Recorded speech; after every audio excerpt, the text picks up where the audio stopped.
Ito ay rated SPG. Striktong patnubay at gabay ng magulang ang kailangan. Maaaring may masiselang tema, lengguwahe, karahasan, sexual, horror o droga na hindi angkop sa mga bata. Naging maayos ang biyahe ng mag-asawa kasama ang 3 bodyguard. Paglapag ng eroplano ay parang inaapuyan ang puwet ni Lorraine. Nang nag-announce ang piloto ay agad na siyang tumayo at halos iwan ang asawa. "Love, wait for me," sabi ni Hakim at hinila ang kamay ni Lorraine. "Ay, may asawa nga pala ako," napatangang sambit ni Lorraine. "Love, where are they?"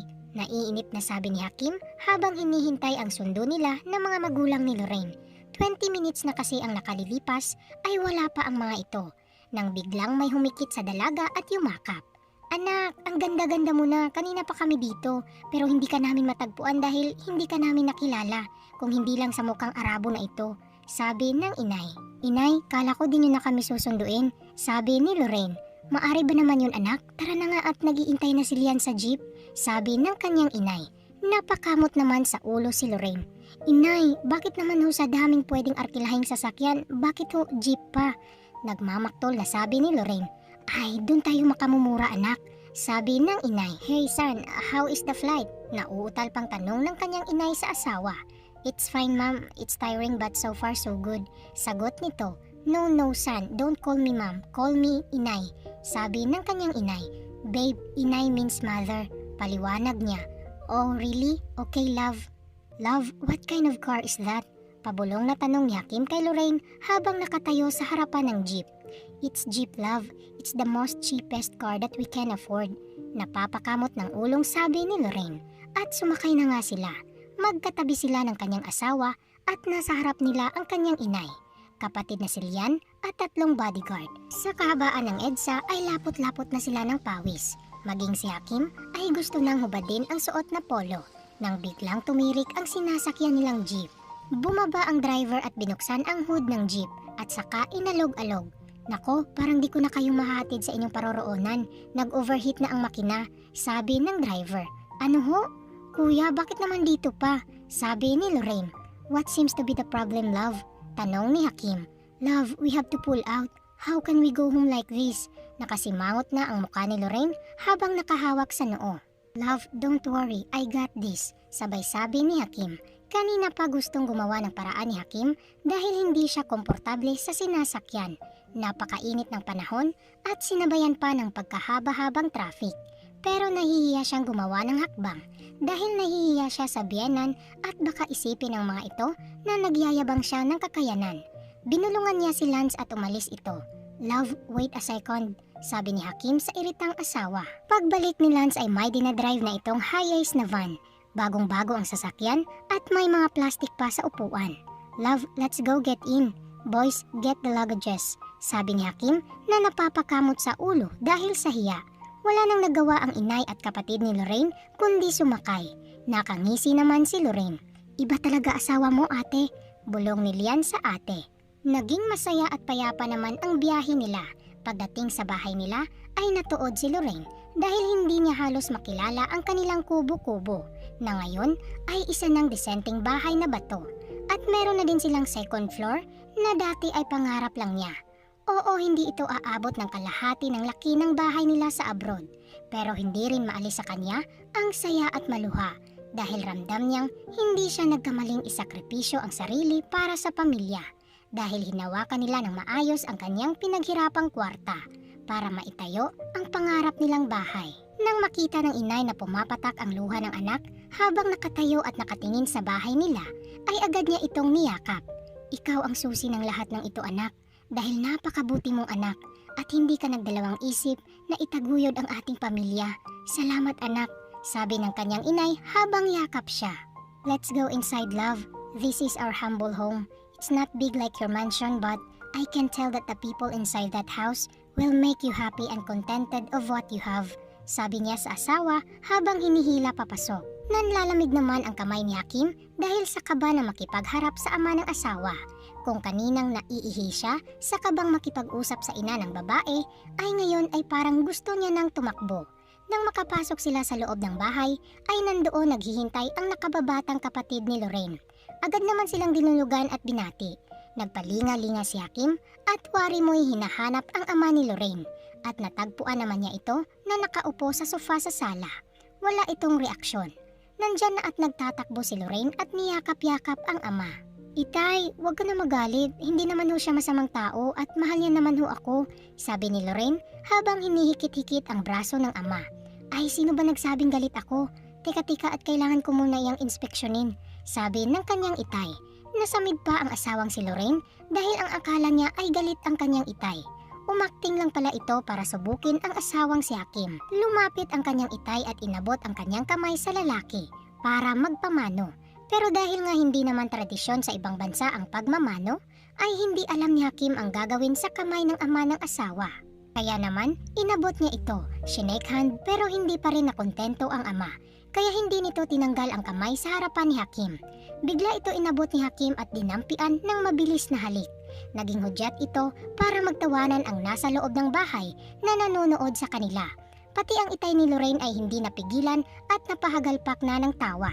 Ayos naman pala ito sabi pa ng itay ni Lorraine at tawa pa rin ng tawa. Si Hakim naman itong napapakamot sa ulo. Nilapitan ni Lorraine ang dalawa at pinaliwanagan si Hakim habang dinedemo ang gagawin sa kamay ng itay. Love, you supposedly do this. Hold this hand, then tap it in your forehead. It's a tradition here. It shows respect for the elderly. Paliwanag ni Lorraine.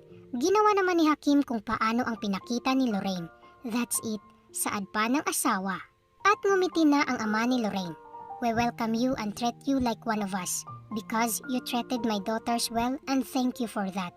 Sabi pa ng ama at hinawakan ang balikat ni Hakim. Doon ay nawala na ang kaba ni Hakim. Lorraine is good to get along with and it's because you raised her well, inay, atay. Sabi ni Hakim na muling nagpatawa sa mga naroon. Love, it's itay. Atay means liver. Paliwanag ulit ni Lorraine. Oh, sorry itay, sabing ulit ni Hakim. Dumalo na sila sa hapag ng magkakasama at masaya. Mahirap man sa pamilyang magsalita ng English ay pinipilit nila nang sa gayon ay maintindihan ni Hakim ang pag-uusap ng pamilya. Isang linggo ang lumipas na nasa Pinas ang mag-asawa.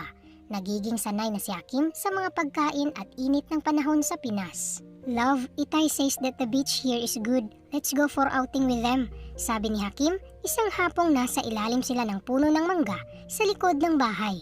You want to go for outing, love? Sure, let's go tomorrow. Sabi ni Lorraine. Nang gabing iyon ay nag-usap na ng masinsinan ang ama ni Lorraine at si Hakim tungkol sa isang bagay. Habang ang mga babae naman ay naghahanda ng mga dapat dalhin sa outing kinabukasan. Yes, itay. I'm determined for giving her another wedding here in the Philippines and I asking for your blessing. Seryosong sabi ni Hakim sa itay ni Lorraine. Hindi naman matago ang saya sa mukha ng itay ni Lorraine nang marinig ito mula sa lalaki. I'm so thankful that you came into her life and love her unconditionally, Hakim. I will support you with this, sabi ng itay ni Lorraine. At nagplano na nga sila papaano magpo-propose ulit sa asawa. Kinabukasan nga, hindi pa sumisikat ang araw ay bumiyahe na silang mag-anak sakay sa high-ace na van, kasama ang mga bodyguard. Naging masaya ang outing na iyon dahil napagdesisyonan na nilang magstay sa resort ng 3 araw. Nang unang gabi ay naligo lang sila sa swimming pool ng resort kasama ang pamilya. Kulitan at tawanan, ihaw-ihaw, budol fight, kaunting inuman at malakas na tawanan. Pagod na pagod sila sa unang gabi nila sa resort. Kaya naman, tinanghali na ng gising si Lorraine. At doon naman siningit ni Hakim ang pagpaplano at pag-o-organize kung paano niya yayain ulit ng kasal ang asawa at syempre kasabwat niya ang pamilya ng babae. Nagising si Lorraine ng 1:00 ng hapon at wala na ang asawa sa paligid. Kaya naman, dali-dali siyang pumunta sa kwartong inuukupa ng kanyang mga magulang. Inay, napansin niyo ba si Hakim? Tanong ni Lorraine sa ina. Anak, gising ka na pala. Si Hakim? Kasama ng itay mo, mag-i-snorkeling daw sila. Ewan ano yun. Pagsisinungaling ng inay niya. Halika na, kumain na tayo ng lunch. Nalilipasan ka na ng gutom. Hayaan mo muna mag-explore ang asawa mo. Sabi pa nito. Habang naglalakad sa pasayo ng resort, ay napansin ni Lorraine ang mga staff na may dalang mga bulaklak. Aba, parang may event na gaganapin dito, inay. Sabi ni Lorraine. Bigla naman kinabahan ang inay. Oo anak. Narinig ko kanina parang may seminar daw doon malapit sa pool. Paliwanag ng kanyang inay. Bongga, social naman ng seminar, may pabulaklak pa. Sabi pa ni Lorraine. Napangiti na lang ang kanyang inay. Nang matapos silang kumain ng kanyang inay, ay bumalik na sila sa kwarto. Dahil sabi ng kanyang inay ay masakit daw ang likod nito.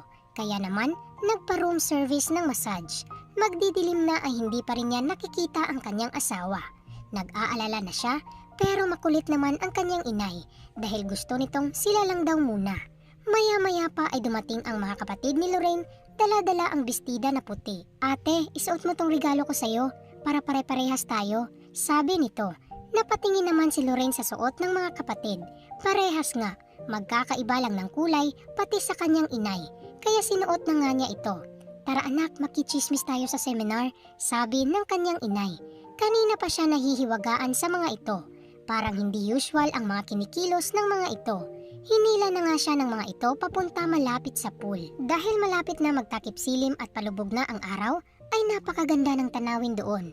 Nadagdagan pa ng mga bulaklak at mga lampara sa paligid. Malapit sa pool ay naghihintay sa kanya ang asawang nakasuot din na beach polo na may disenyong mga bulaklak. Anong meron? Tanong pa ni Lorraine sa inay. Tanungin mo asawa mo anong meron, sabi naman ng nakangiting ina. Naglakad na siya palapit sa asawa. Napakapamilyar ng mga nangyayari. Dahil nangyari na ito sa kanya, 9 na buwan na ang nakakalipas.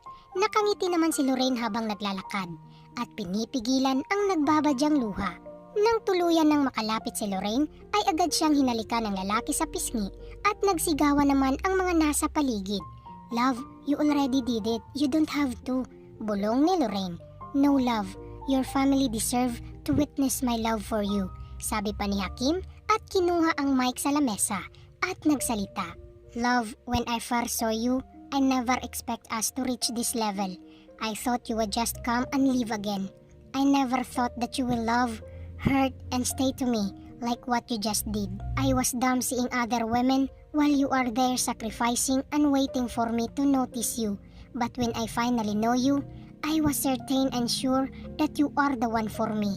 Thank you for the unconditional love and thank you for changing me for the better. So for the second time, Lorraine Cuerdo de la Cruz, will you marry me? Nakaluhod na sabi ni Hakim. Hindi mapigilan ni Lorraine na umiyak dahil sa pagkakataong ito, alam niyang totoo at mula sa puso ang mga sinabi ng asawa. Lumingalinga si Lorraine para hanapin ang kanyang inay at itay at nagtama ang mata nila ng kanyang inay. Kagaya niya ay lumuluha ito. Tumango lang ang ina at ama niya. Yes love, may luha pero nakangiting sagot ni Lorraine. Lumapit ang mga magulang ni Lorraine at niyakap silang dalawa. Makalipas ang 2 buwan ay dinaos ang kasal ng dalawa sa isang private island, sa Balicen Island, at isa itong beach wedding. Dumalo ang mga magulang ni Hakim at pati na rin si Caliph na bumalik na sa sarili. Naging masayahin at nakikipag-usap na rin ito kay Lorraine na kagaya ng dati. Matapos ang kasal ay nagkaroon lang ng maliit na salo-salo sa pagitan ng pamilya ni Hakim at ni Lorraine. At binigyan sila ng pagkakataong magbigay ng kaunting saloobin. When I was a kid, all of my nanny is a Filipino. And as I'm growing, I witnessed how my nanny disciplined and how she passed her good trait to me. I saw how Pinay can patiently doing the hard work to give life and support for their family here in Pinas. And once at my life, I dreamed to marry a Filipino woman. But when I get older, that dream was vanished and never crossed in my head again. Not until I met you, my love. While I was realizing that maybe I am in love with you, I remember the dream of mine. Now I'm here accomplish the dream I ever had with you. Thank you for your parents, Inay and Itay, for giving life of this wonderful creature. And thank you Baba and Umi for choosing her to be my one. I love you and I will stay with you forever. I promise. Nakangiting pahayag ni Hakim at binigay na nito ang mic kay Lorraine. Talking about dreams ha, simula ni Lorraine. I never dream about this and it's never crossed my mind before. Simply because it's too much for me. What I am? Simple girl living in a province. Never step in the college and all I want is to provide for my family. This is too much really and I always ask the one up there, what did I do to receive this kind of blessing? Lumuluha si Lorraine habang sinasabi ang mga kataga. Lumingalinga pa ito at pati ang mga magulang at kapatid ay nag-iiyakan na. Gayunpaman ay pinagpatuloy niya ang sinasabi. And as the day is passing through, I am kinda getting used to it. Having a delicious husband, having a lovable husband, a very fantastic, nice, awesome, warm-hearted, and super kind in-laws. If I can actually say all the good adjective, I will. But it's waste of time, you know. Nagtawanan ang nasa paligid. Pati si Lorraine ay napapatawa habang nagpupunas ng tumutulong luha. And as we will be a parent soon, I hope you are still there to support us and to educate us how to be a good parents. Nashock ang lahat ng biglang ipakita ni Lorraine ang pregnancy test kit na hawak niya sa kanang kamay.